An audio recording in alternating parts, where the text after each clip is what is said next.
a lot of us, we don't read the Quran. And why is that? It might be boring, we might not want to do it, we have too much work to do. There's so many excuses.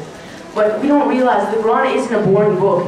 It's not just a book of rules. It's not like when your parents tell you to go to bed or go to sleep or I don't know how to eat your food or anything like that. And it teaches us way more than just rules and how to live our life.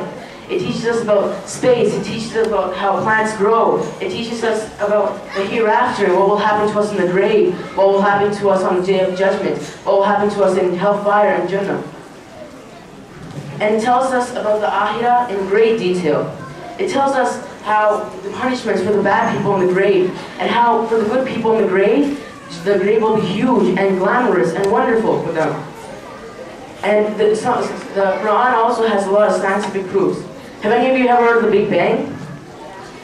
For those of you who haven't, the Big Bang is a theory that was made just a little while ago. And the Big Bang states that all the universe, it used to be nothing, and in one huge explosion, all the universe, all this earth, the sun, everything was created. And it actually, the Quran tells us that 1,400 years ago. And when you think about it, 1,400 years is a really long time. I mean, a lot of you guys must be 3, 7, 10, 13, some of your parents, I don't know, 35, your grandparents 72. But imagine 1,500 years. That's many, many, many times more than your entire life so far.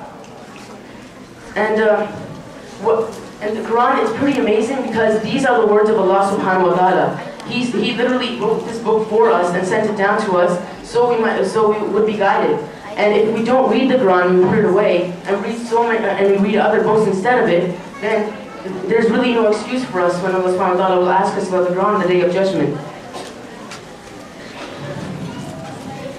But yeah, and before when I was little, like your age, I didn't really read the Quran much, and it was kind of a boring book to me too.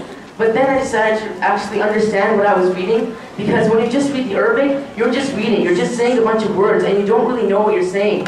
But when you're reading the translation along with the Arabic, you can actually understand how great the Quran is. Maybe that's why a lot of us are bored when reading the Quran, instead of enjoying it and being happy about it.